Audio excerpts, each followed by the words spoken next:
नमस्कार, good evening.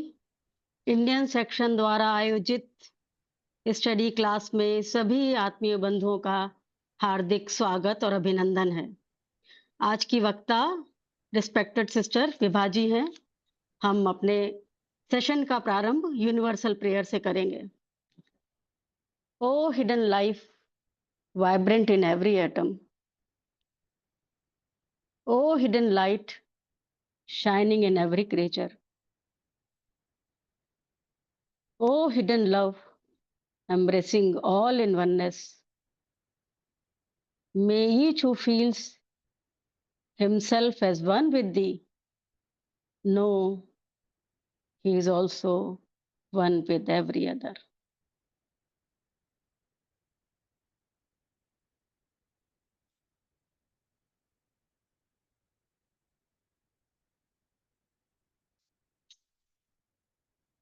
आज विभा जी doctor आई के तेमनी द्वारा लिखित पुस्तक self culture in the light of ancient wisdom के 25th chapter self realisation and quest for happiness का फर्स्ट पार्ट प्रस्तुत करेंगी।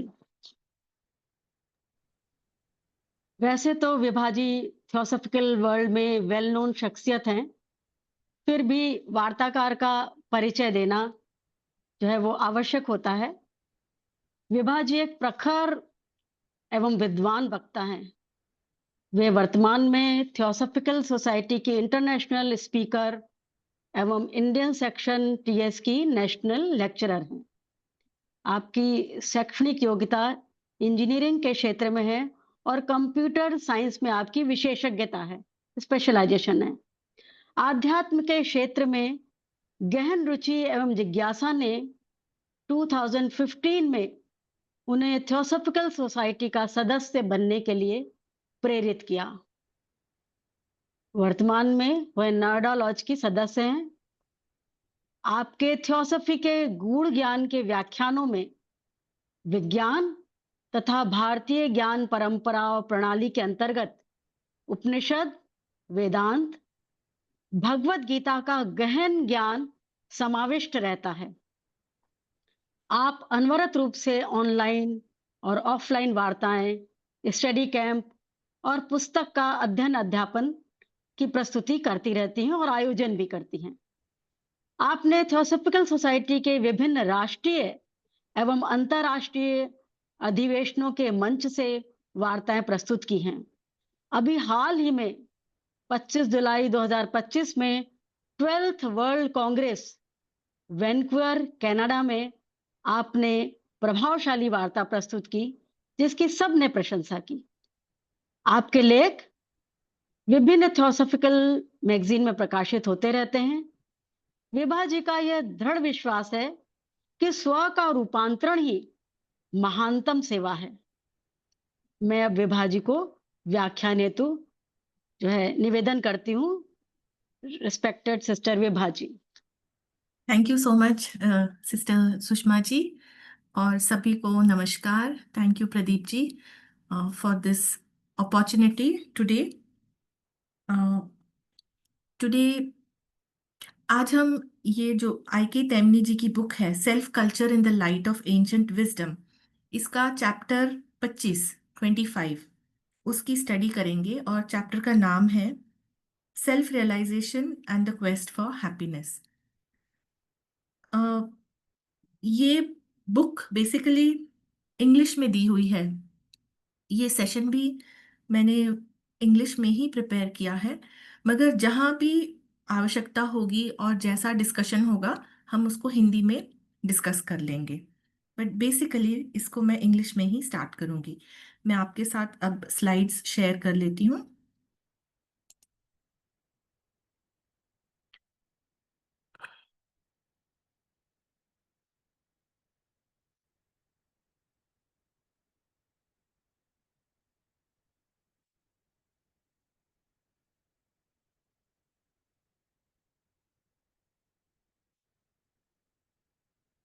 ओके,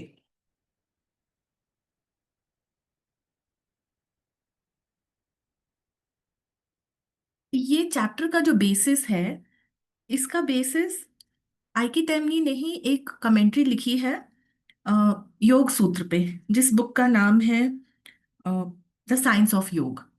उसका योग सूत्र का जो चौथा पाद है, कैवल्य पाद, तो बेसिकली ये करंट चैप्टर, चैप्टर 25, उसी पे बेस्ड है। तो तेमनी जी कहते हैं कि the last chapter of the Yoga Sutra is the most difficult to understand, Kaivalya Pada. Okay. Why he says it is difficult? Because it contains some of the subtlest concepts upon which philosophy and psychology of yoga are based.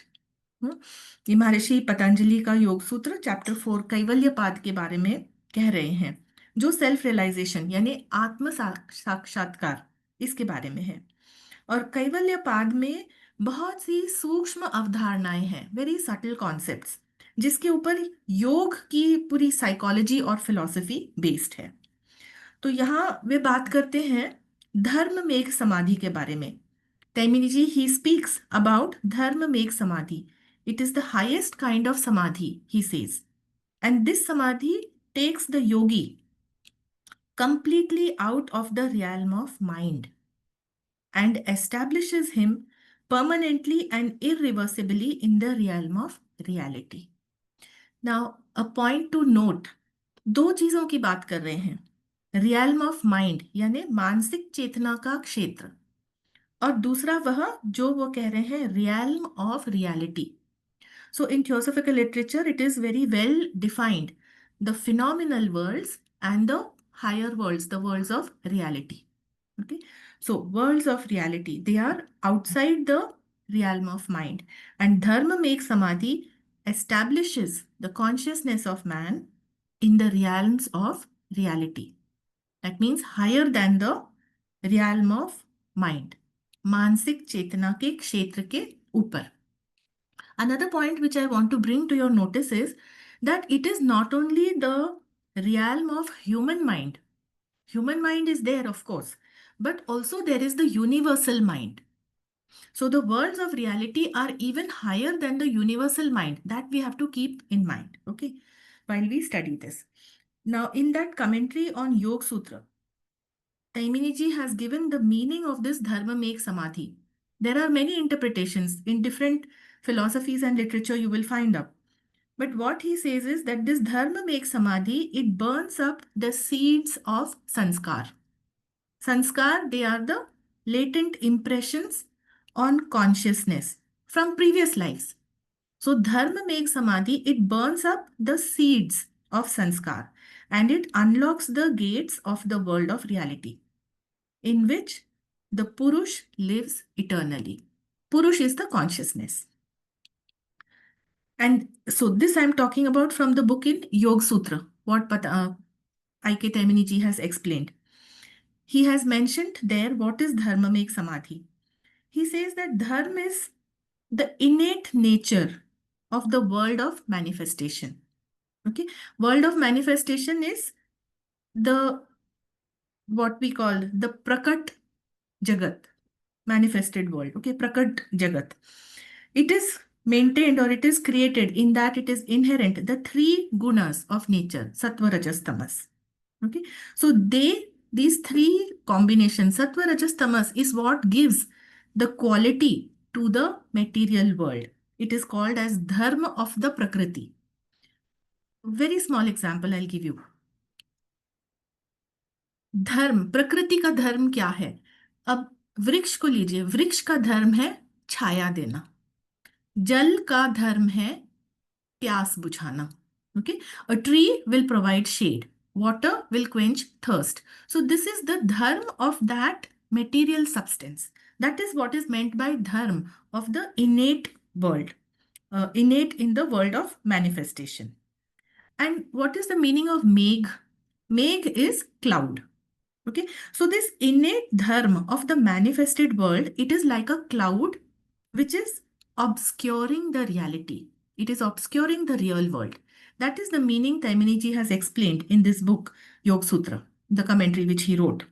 And he says, Dharma make samadhi is the final samadhi in which the yogi frees himself from the world of dharma, that is manifested world. And this world of dharma, it is obscuring reality. like a cloud. So the yogi frees himself from this world and he emerges into the world of reality in which these the world of dharma, it no longer exists. That is the explanation he has given of dharma makes samadhi. So we should be very clear while we are studying in this chapter about self-realization. What is the meaning of self-realization? And this dharma makes samadhi, he says it is the highest form of samadhi. So that was just a reference. I have mentioned here the book Yoga of Science of Yoga, in which the commentary has been given by Taimini ji on Yoga Sutra. Next, he talks about the philosophy of yoga. So one of the aspects of the philosophy of yoga has been previously considered in this book. That was in chapter 1 in the evolution in light of occultism. इसी book के पहले chapter में दिया है. उन्होंने बात की है about involution and evolution of the monad in manifestation and his final emergence from manifestation as a self-realized individual.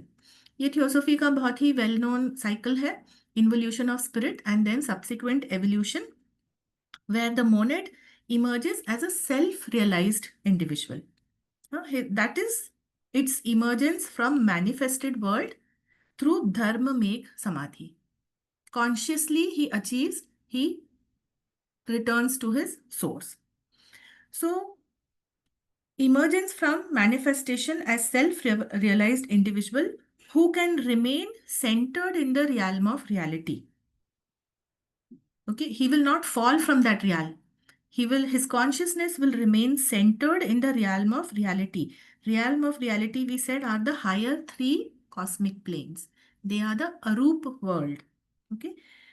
So remain established in reality and yet function in the realm of relative. What are the worlds of relative? They are the lower phenomenal worlds, the lower four worlds, which are Arup planes. They are the formative planes. So what has happened? Consciousness of monad remains centered in the realm of reality and yet he is able to function in the realms of relative. How he can function? Through the set of vehicles which he has created and perfected for his use during the long course of evolution and the unfoldment of his potential divine nature. So, उसके vehicles क्या हैं जिनके द्वारा वह काम करता है relative worlds में? स्थूल शरीर, सूक्ष्म शरीर, कारण शरीर. These are the vehicles through which the consciousness works. In Theosophy, we study about the 7 bodies of man. On every plane, there is a body made out of the substance of that plane through which the consciousness works. So through those sets of vehicles, the monad is still able to work in the phenomenal world, even while being established or centered in the realm of reality. So this is a very important point which has been explained by Teminiji.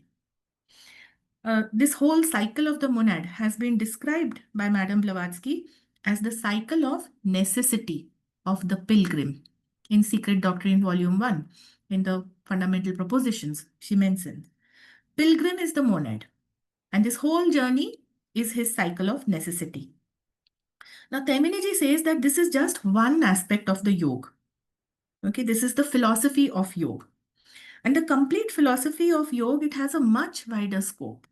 It is actually part of the ancient wisdom, which explains the nature of reality and its manifestations in the phenomenal or relative worlds. So that is what is given in the ancient wisdom.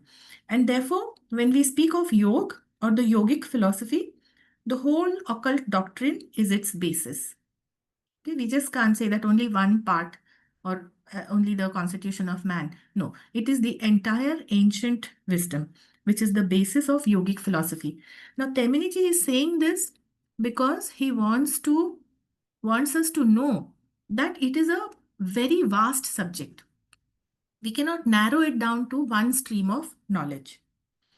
And see, in this natural course of evolution, the soul will realize the self in full consciousness through a long and cycles of time. So nested cycles are there. Cycles are nested one within the other, and through those cycles, repeatedly passing through them in the natural course of evolution, we will come to self-realization. The soul will realize itself. Presently, we are in the stage of man. So here, there is the possibility of conscious evolution. When we speak about the nested cycles of nature, I will give you example. Nested cycles of nature, they are the globes, the five root races, sorry, the seven root races, then the seven globes, the seven rounds, okay, then planetary cycle. Then we have the solar cycle, that is solar manvantar. Then we have the universal and cosmic cycles. So these are nested one within the other, and they are the natural course of time. But now we have reached the stage of man where there is the possibility of conscious evolution. So conscious evolution, what does it mean? Man has attained self-consciousness. It means man knows that his innermost essence is divine. Okay. And knowing so, he can speed up his evolution. He can unfold his divine nature, which is latent now, and he can reach that highest point of evolution, that is yoga. So, through his own effort, he can unfold his nature and reach the highest point, even right now in this life. Otherwise, the same point, the highest point, will be reached after aeons through cycles after cycle. So, this is the meaning of conscious evolution. He can take his evolution in his own hand, speed it up, and reach the highest point through yoga right now. Now, if we look at evolution, what Theosophy tells us, evolution in mineral, plant, animal, that was through natural impulse of nature. Because in every atom, the divine is inherent. So that was providing the impulse of evolution. But in man, in addition to the natural impulse, there is this conscious evolution because man has the capacity of knowledge about the real worlds. And he knows the relative worlds or the phenomenal worlds and the real worlds. So knowing this, he can speed up his own evolution. This capacity is not there with the animals and not with the plants and minerals. So this is the ancient wisdom. And by applying the laws which are revealed by the occult doctrine, he can unfold his latent divine nature and attain oneness or yoga even now. And therefore, this ancient wisdom, it is the basis of the philosophy of yoga because it allows man to take his evolution in his own hands. The occult laws about the movement of consciousness. What is movement of consciousness? From mental to the higher worlds, that is higher mind, the Buddhic level. So this movement of consciousness as mind and intelligence, it forms the basis of psychology of yoga. So subjective part of the study. So two things he spoke about, philosophy of yoga, which is the whole of ancient wisdom. And then we have psychology of yoga, which is the movement of consciousness. So the subjective nature that comes under psychology of yoga. Now, before we proceed further in the chapter, I have taken this diagram. We will take a relook at this diagram. It is covered in the same book, that is in the previous chapters. I think it is in the first or second chapter. And by understanding this diagram properly, it will greatly help in understanding self-realization because our current chapter deals with self-realization. So it is a good idea to have a relook at this diagram. This unfolding consciousness of man that allows it to reach to higher levels. Okay, so it is the same whether it happens in the natural course of evolution through the nested cycles or whether it happens through self-realization by yoga. So whether we apply the yogic discipline, yogic techniques, the same way consciousness will unfold, just as it will unfold in the natural course of cyclic evolution.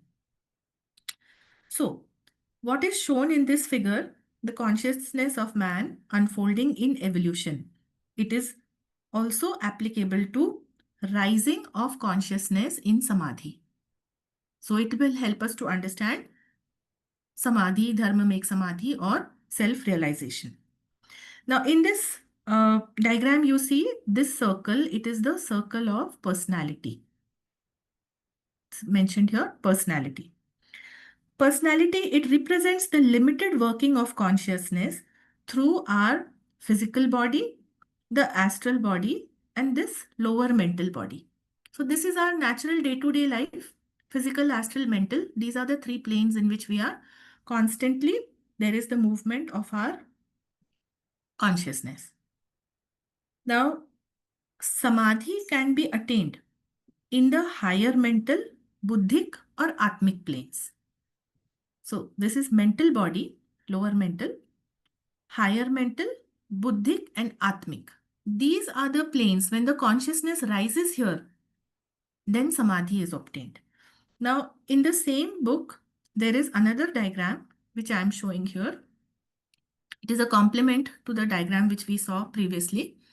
Now, in this diagram, if you see in the columns, the physical, astral, lower mental, higher mental, buddhic, and atmic. So these bodies have been shown through these columns. And the first column, it is giving the state of consciousness. So when you are in the normal physical life, you are in the physical plane. Immediately after death, consciousness is on astral plane. In heaven life or devachan, consciousness is on the lower mental plane. This is lower mental. Now what happens in samadhi? So in samadhi on the higher mental plane, consciousness moves to higher mental. In samadhi on buddhic plane, consciousness moves to the buddhic plane. And in samadhi on the atmic plane, consciousness of man, it attains Jivan Mukti. It is there on the Atmic plane. Now this is exactly what we are seeing from this diagram which we are discussing. Normal course of personality and then consciousness rising to higher mental, Samadhi on higher mental, consciousness rising to Buddhic and consciousness rising to Atmic. This is the Samadhi on Atmic plane and this is Jivan Mukti. So this next larger circle that you see, this one after personality.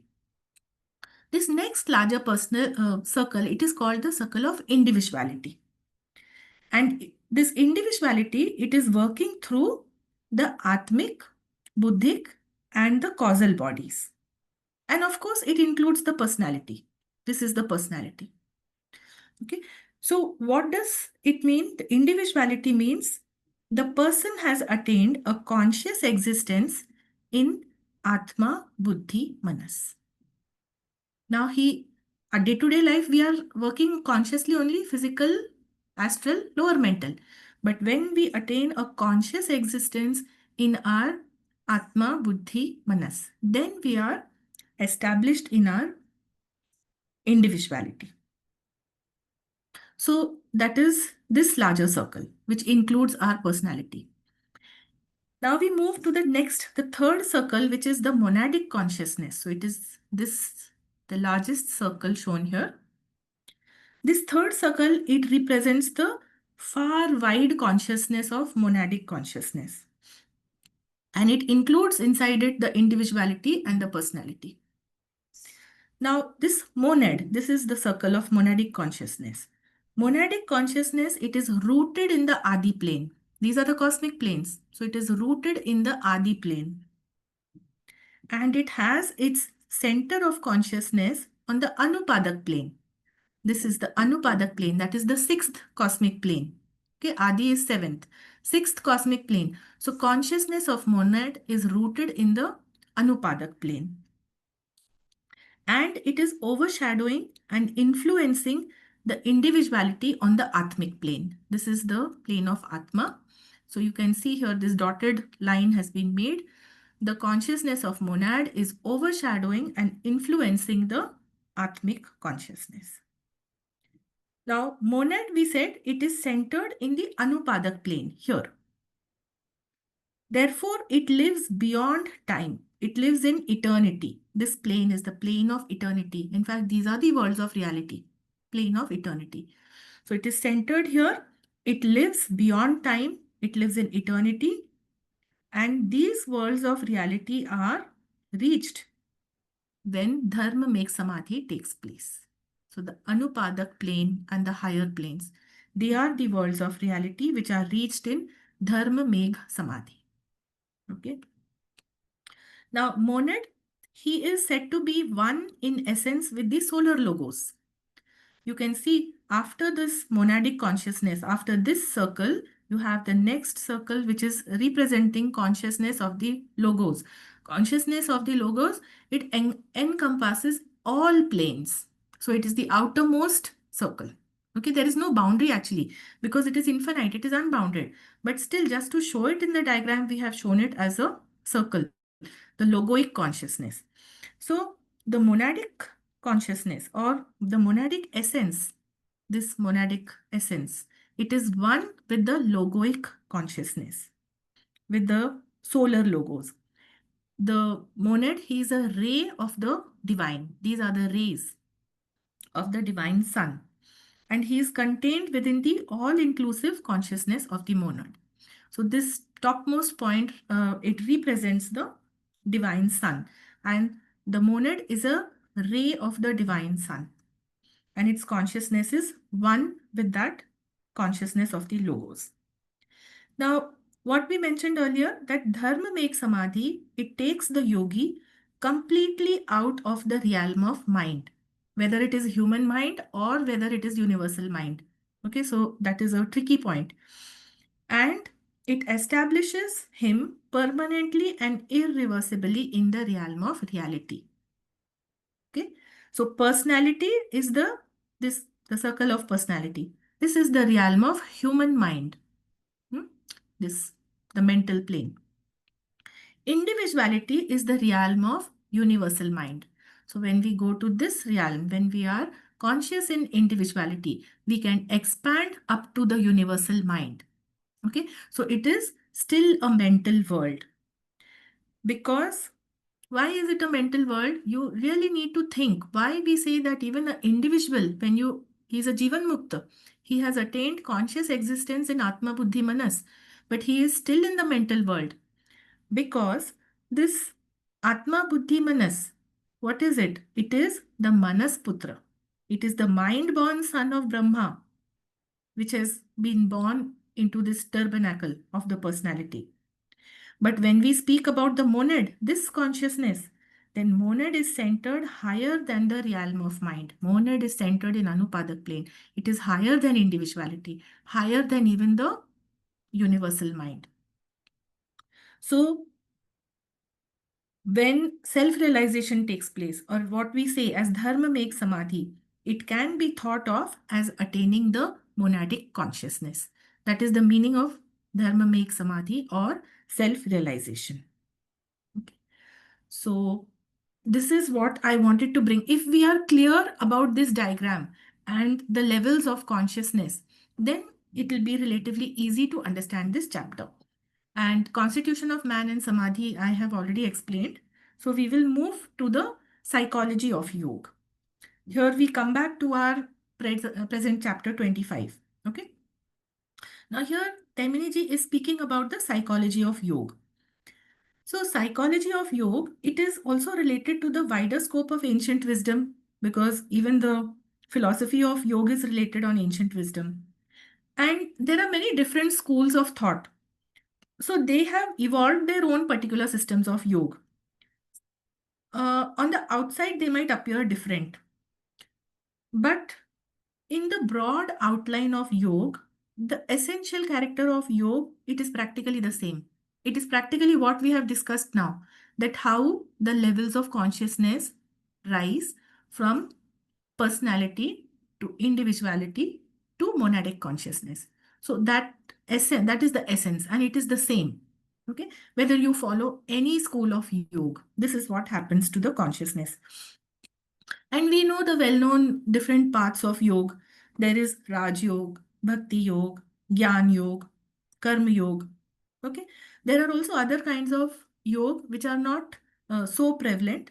There is the mantra yoga, there is lay yoga, lay and pralay. Okay, so it is pertaining to that lay yoga.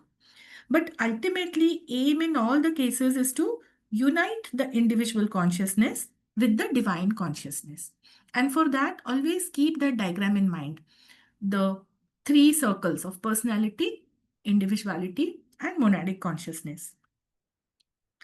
Now, those people, those yogis who are aspirants, they have an intuitive perception for these things. And for them, there is no outer difference. These differences are not of a fundamental character. So we need not worry that if I am following one system of yoga, will I achieve self-realization? Okay, those kind of doubts need not be there. This philosophy of yoga, Taimini says that what we are going to discuss in this chapter, this philosophy of yoga, it is based on Sankhya philosophy. Okay, Sankhya, this and therefore whatever terms he has used in this chapter, they also belong to Sankhya philosophy. Okay, if any of you are familiar with Sankhya, it is one of the 6 schools of Indian philosophy. Bhartiya Darshan, it is called. Bhartiya Darshan में 6 darshan हैं. Okay, so Sankhya is one of that Bhartiya Darshan, and it was developed by Rishi Kapil. Now, those of you who have read Bhagavad Gita, the entire Bhagavad Gita, Shri Krishna is explaining Sankhya philosophy to Arjun. Okay, that is Sankhya. What basically Sankhya says is that there is one reality, Param Satya, and it is expressed in terms of 2 principles, Purush and Prakriti. So it speaks of this duality, Purush and Prakriti. That is the Sankhya philosophy. Purush is consciousness, what we say in Theosophy, and Prakriti is the nature or matter or the septenary planes. Okay. So in a simple nutshell, that is Sankhya. But also we should always remember that consciousness works through matter. So the world and its manifestations, they arise due to this interaction, this interplay between consciousness and matter, between Purush and Prakriti. That is the whole Sankhya system. Now, yoga, it is the practical aspect of Sankhya. And it aims for self-knowledge. Self-knowledge is Atmagyan. And yoga aims for liberation. That is moksha. Liberation from what? Liberation from matter. Matter is constituting the body. So consciousness liberated from this matter to know itself independently. That is moksha or liberation. And this happens if you have a discrimination, vivek, buddhic discrimination between Purush and Prakriti. What is consciousness? What is body? They are not the same. Even the mind is not consciousness. Okay. Mind is also mental body. So this discrimination between Purush and Prakriti, that will lead to self-knowledge. It will lead to liberation. Now, it seeks self-realization, which is experiential. See, here today we are discussing this chapter. We are talking about self-realization. We are trying to know it with our intellectual knowledge, mental knowledge, theoretically. But when we experience that state, that is basically self-realization. Atma Sakshatkar. In Sanskrit, it is called Atma Sakshatkar. That is the Atma Sakshatkar of one's true self as the Purush, not as the Prakriti. So that Purush is separate from the Prakriti. That is basically the Sankhya philosophy. And that is what Taimini is mentioning here. That this yoga, his system of yoga is based on Sankhya. And he says that the Yoga Sutra, on which he has written that commentary, Science of Yoga, in that this psychology of yoga is not given systematically. You can go through those 4 chapters, but you will not find that the psychology is explained properly like a chapter. But when we carefully study the Yoga Sutra, the main outline of the psychology of yoga, it can clearly be discerned. This also Taimini is mentioning.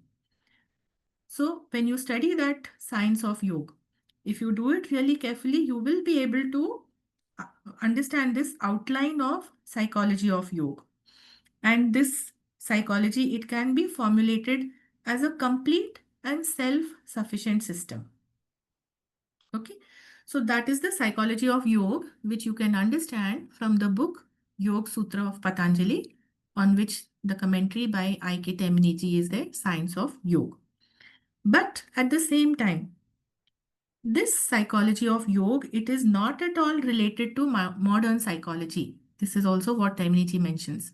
Modern psychology is quite different from what is given in the yogic psychology. Now, what is the difference? Why is the psychology of yoga and modern psychology not same? So this Science of Yoga, in that book, Temniji deals with the manifested universe and the reality which is based on it. Okay, it is mainly concerned with the invisible realms of the universe, Sukshma Jagat, astral plane, mental plane, buddhic plane, the higher planes, which are the world of reality. So that philosophy or that psychology, it is based on the manifested universe and the reality, which is the invisible realms of universe. And of course, it also takes into account all the natural phenomena, जो प्रकट जगत है. प्रकट जगत में जो दृश्य है और जो अदृश्य है. So both the things, they are taken into account. But what modern psychology does, it is based only upon the phenomena of visible universe. So there are psychologists, just like doctors, there are psychologists which deals with issues of the mind, mental problems. So they deal with the problem in such a way that it is based only on the phenomena of manifested universe. That is, so it is very marginally touching the inner realities, modern psychology. It doesn't go into depth of the inner realities. Therefore, clearly this yogic psychology, which is dealing with phenomena of the manifested world, both visible as well as invisible. So this is quite different from the modern psychology. Now, modern psychology, we said it touches only the surface of things.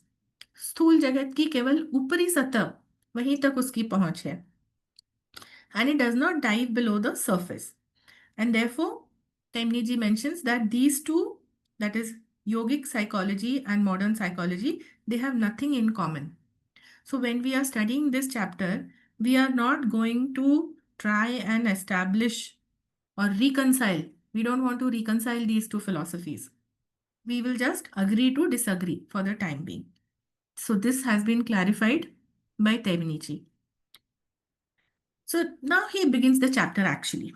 What is this universal quest for happiness? Now, what is happiness? In English, we have this one word happiness. Okay, but in Hindi, there are so many terms used. Sukh, khushi, prasannata, anand. Okay, these are all different facets of this happiness. Now, Temniji mentions that in this short chapter, it is not possible to present even an outline of the psychology of yoga. We have seen it is so vast. And so instead of that psychology, not only psychology, even the greater philosophy upon which it is based, that is the Sankhya philosophy, that also we cannot cover. But an important question regarding the universal quest for happiness. Universal quest, Sarvabhaumik Khoj. So that has been considered here. And the last chapter of the Yoga Sutra, which I mentioned earlier, Kaivalya Pad, that also throws some light on this quest, the quest for happiness. So here Temiji analyzes human life and he says, analysis of human life, it shows that life of man, it is a continuous play of desire and mind in different forms and circumstances. So desire and mind, they are ruling our day-to-day life. When one desire is satisfied, it will bring some happiness. But that happiness is not lasting. And immediately another desire will raise its head and then the mind will become occupied in trying to satisfy it. So this goes on endlessly. एक के बाद एक इच्छा, फिर उसकी पूर्ति और फिर दूसरी इच्छा. So in this way, all human beings, they are constantly driven by desire in search of happiness because that happiness is not lasting. So the moment it fades away, you want some other desire to be satisfied to gain a new happiness. So mind is utilized by desire as a means for extracting whatever happiness can be obtained from the objects of our pursuit. हम जिस भी वस्तु की इच्छा कर रहे हैं, उस वस्तु को प्राप्त करके हम कितनी खुशी पा सकते हैं, बस यही, इसी कार्य में हमारा मन लगा रहता है. मानसिक principle is occupied by this quest. अब Maharshi Patanjali he tries to trace the human life to its source. मनुष्य का जो जीवन है, उसका उद्गम क्या है, उसका सोर्स क्या है. And he tries to show the origin of mind and desire, because mind and desire they are ruling our life. So we try to find the source of life. So we will also find the source of mind and desire. मन और इच्छा का उद्गम. Human life, human beings, they are involved in the illusion and limitations of this world, because we are in the phenomenal world. Phenomenal worlds, he is saying, they are elusive. So illusion and limitations of this world, इस व्यक्त जगत के जो भ्रम हैं और सीमाएं हैं, it is not infinite, it is not eternal. तो ये भ्रम और सीमाओं में हम जी रहे हैं. And their search for happiness, मनुष्य की जो सर्च है हैप्पीनेस के लिए, in this world, phenomenal world, it is futile and it is interminable. मतलब वो व्यर्थ है और अंतहीन है. आप कितनी भी कोशिश कीजिए, आपको वो सुप्रीम ब्लिस, वह आनंद की प्राप्ति इस जगत में तो नहीं होने वाली. अब therefore this search for happiness in this world, it is futile and interminable. चाहे वह कुछ भी प्रयत्न कर ले मनुष्य, उसके ये सब प्रयत्न व्यर्थ हैं और कभी समाप्त होने वाले नहीं हैं. There is very interesting saying. ये what it is mentioned, that where the problem lies, the solution you will not find at that level. You always have to rise above the problem to find the solution at a level higher. So this is exactly what he is saying, that in these phenomenal worlds, how much ever you try to satisfy your desires, you will not be able to find lasting happiness. It is all futile. Now, further, Taimini is speaking about two sutra from that book, Yoga Sutra. So they are given in chapter 4 of Yoga Sutra, and they provide a clue to this universal phenomena of human life. Now, the first sutra he states, what it means is the modification of the mind are always known to its Lord on account of the changelessness of the Purush. Purush is what we said, consciousness, that is changeless. So, now I'll repeat the meaning of this in Hindi, what it means. Chitta ki vrittiyan, modifications of mind. Okay, चित्त की वृत्तियां चित्त के स्वामी को सदा ज्ञात रहती हैं. चित्त का स्वामी पुरुष. ओके, सो चित्त का स्वामी, मास्टर ऑफ द माइंड, उसको सदैव ज्ञात रहती हैं. ही नोज इट, क्योंकि चित्त का स्वामी अपरिवर्तनशील पुरुष है. द अनचेंजिंग पुरुष, चेंजलेसनेस. Okay, so the Purush, the pure consciousness, it knows how the mind is moving. What are the modifications of mind? Mind is moving because of desire. So what this means, that all the changes and modifications which are taking place constantly in the mind of an individual, they take place against the background of the consciousness of monad. Monad is the Purush. Okay, his consciousness is one with the logoic consciousness. So monad is the Lord. He is called the Purush in Yoga Sutra. Therefore, everything which happens in the mind at any level, it is present in the monad's consciousness. Monad or the Purush, he is aware of it.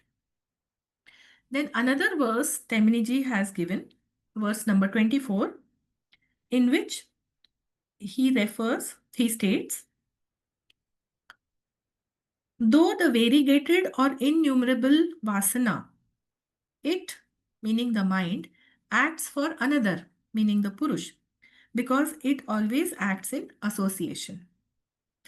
In Hindi, what this means, यद्यपि यह मन असंख्य वासनाओं से युक्त है, so many desires, असंख्य वासनाओं से युक्त है, फिर भी यह दूसरे पुरुष के लिए कार्य करता है. मन डिजायर के लिए कार्य नहीं कर रहा, यह दूसरे पुरुष के लिए कार्य करता है, क्योंकि यह सदैव संगति में, in togetherness. यह सदैव संगति में कार्य करता है. Okay. So what this is actually meaning here, that though the mind is always acting as the instrument of desire, but mind is not working for desire. Desires are constantly changing.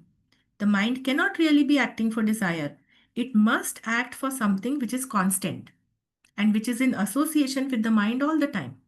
Now, who is constant and who is in association with mind all the time? It is the monad. It is the Purush. So we see that it is the monad who must be the impelling force behind the desire. And at the same time, monad is also the witnessing agent of all the modifications in the mind. Monad इच्छाओं की प्रेरक शक्ति है. It is the impelling force behind the desires, प्रेरक शक्ति. And it is also witness agent. It is the witnessing agent. मन के सभी परिवर्तनों का साक्षी. We speak in Vedanta, Sakshi Bhav. We have to move into the Sakshi Bhav, not into this changing phenomena or changing vrittis of the mind. So, who is the Sakshi? It is the monadic consciousness. Now, see here, it seems very strange that monad implies the worlds of reality. Okay, we have seen in that diagram. Monadic consciousness centered in the Anupadak plane. So it implies worlds of reality. Why should the monadic consciousness provide the force for desire? Desire works in the world of limitations, in the world of illusion. So why should monad, which is in the world of reality, be the prerak shakti, the impelling force for desire? So this will become clear as we move further. Okay, we will first consider separately the significance of the mind and the significance of desire in human life. This is how Temeji has arranged in this chapter. And then we will consider their joint action of mind and desire, who is in the pursuit of happiness. So then he goes to how knowledge arises in the mind. I will cover 2 more slides and maybe then we can stop. Is there going to be a Hindi translation or I can continue? No, there is Hindi translation by Susma or Minak, I don't know. Okay. They will decide. Okay, so 1 or 2 slides later, then we can stop. Now here,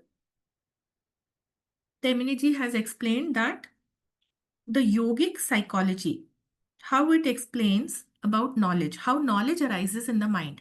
Anything we come to know through our mind only. Okay, so how does knowledge arise in mind? The mind or the chitta, it works through a form called the mental body, and its function is to know. Okay, but according to yogic psychology, matter is insentient. Mental body, it is made of mental substance, so it is insentient because matter is inert. What it means is matter, या जिसको हम कहते हैं द्रव्य पदार्थ, ये अचेतन है, insentient, not conscious, and therefore it doesn't have capacity to know. But this capacity to know is given to it by buddhi. How? Because buddhi is the light of consciousness which is derived from purush. Purush is the spirit, pure consciousness, and buddhi is the light of that consciousness. So the knowledge which arises in mind when perceiving an object, it is derived from this unlimited knowledge or the omniscience of Purush. Purush is Sarvagya. Omniscience means Sarvagya. तो ये पुरुष की जो सर्वज्ञता है उसका एक थोड़ा सा भाग मन में उदय होता है. That is the knowledge in the mind. When mind comes in contact with an object which it is perceiving, then it is affected by 2 factors. What happens? One is the consciousness of the Purush functioning through Buddhi. Purush is pure consciousness, monadic essence, right? But it is functioning through Buddhi. And the second factor is the object which is sought to be known. So whenever an object comes in the perception of the mind, these 2 factors are playing. Consciousness of Purush through Buddhi and the object. So Purush will always remain in the background and Purush is omniscient. It means that in any process of knowing something, see here we are trying to understand how knowledge arises in mind. So in this process of knowing something, Purush is the common factor. It is the storehouse of all knowledge which is appearing in the mind. And the object which is being perceived, which the mind can see, that object is the stimulus. Stimulus को कहते हैं उत्तेजक, प्रेरणा.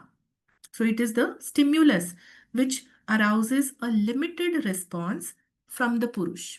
Purush is all-knowing, but only a limited response. तो पुरुष सर्वज्ञ है, लेकिन उसकी सीमित प्रक्रिया, limited response. And this response from the Purush becomes the knowledge of the object obtained by the mind. Therefore, in the mind, very limited knowledge comes. Okay. So Temniji gives an analogy. He speaks about white light. And when it falls on any object, see, white light contains all the colors. We know the rainbow colors. Okay. But when it falls on an object, it will produce these different kinds of colors. Otherwise, it will remain as white light. This is because each object will absorb certain frequencies of white light and it will reject the remaining frequencies. Now, these rejected colors, rejected frequencies, when they are reflected back and they fall on the retina of the eye, they are perceived as the specific color. Okay. So, one white light containing all the colors. That is the way the Purush, which is Sarvagya, it has all the knowledge, but mind is able to absorb only specific knowledge, which comes in response to object. So the question remains that the knowledge about the object, which is obtained by the mind, is it the reality of that object, or is it merely as it appears in the phenomenal world? Okay, this is the most important question. It is referred in Mahatma letters also. When you see what knowledge you're obtaining of an object, is it the reality of the object, or is it merely its appearance in the phenomenal world? Okay, वास्तव में वह उस वस्तु की वास्तविकता है या केवल दृश्य जगत में उसकी प्रतीति है, appearance है. Now this will become clear and Temni ji will explain this further when he explains reality of objects and Sabij Samadhi. So today we will stop till here, how knowledge arises in mind. And in our next session in part 2, we will continue with the remaining part of this chapter. Right? Thank you.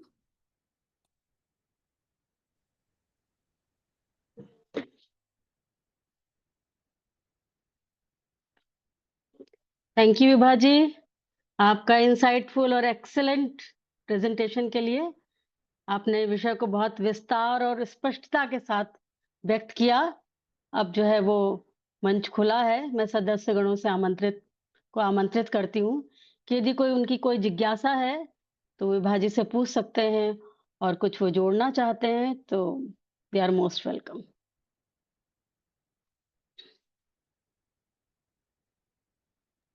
Oh, there is no Hindi translation. I thought that. Okay, sorry. आज तो Sunday है, आज तो महात्मा हाँ, letters का था जी. अच्छा. Okay. So if there are questions, we can take some discussion, and if there are no questions, we could have covered a few more part. As you say, Sushma ji. किसी को कोई प्रश्न पूछना है, participants को कोई प्रश्न पूछना है तो पूछिए, वरना विभा जी आगे की स्लाइड प्रस्तुत करेंगे. विमल जी है, 5 मिनट बचे हैं सिंधे जी है जी. सिंधे सर, आप कुछ कहना चाहते हैं?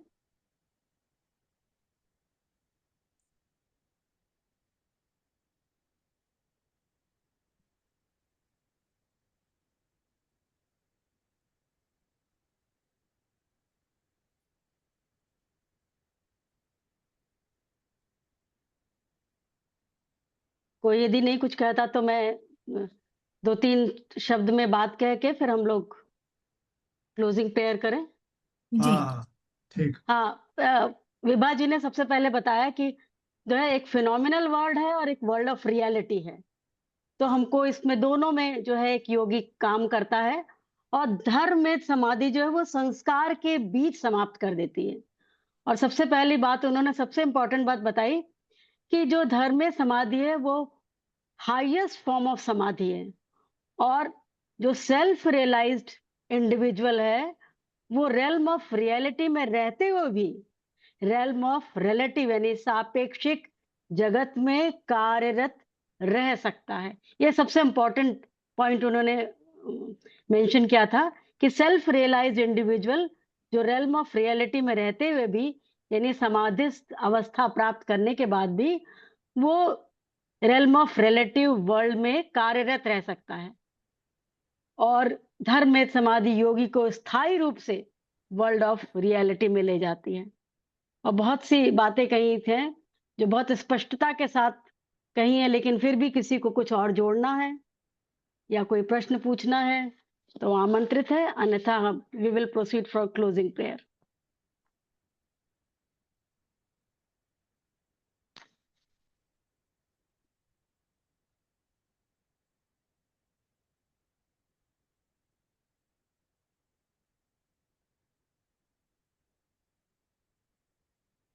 विमल जी आप कुछ कहना चाहते हैं? शिंदे सर कुछ कहना चाहते हैं? हाँ, oh, sorry, sir. Yes, Ah, now we can, now now. I am suggesting let Vibhaji continue. She is explaining very nicely. We are happy to listen further.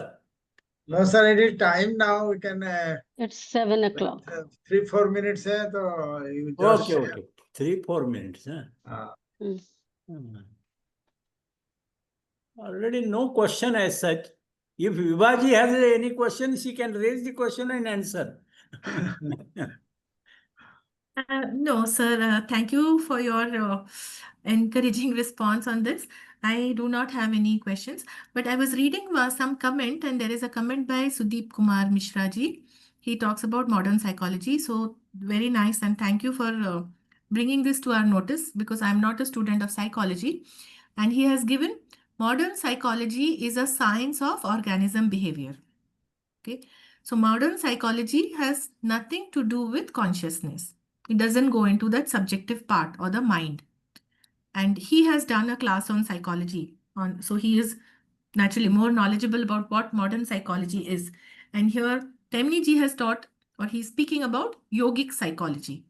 So we clearly see the difference between the two. Thank you, Sudeep ji. Thank you, Vibha ji.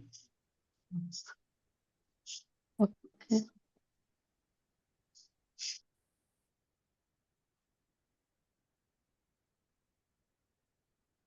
Okay, thank you, Vibhaji, once again for your excellent presentation. सर्वे भवन्तु सुखिनः, सर्वे सन्तु निरामया, सर्वे भद्राणि पश्यन्तु, मा कश्चित् दुःखभाग् भवेत्। असतो मा सद्गमय, तमसो मा ज्योतिर्गमय, मृत्योर्मा अमृतं गमय। From the unreal lead us to the real, from darkness lead us to light, from death lead us to immortality.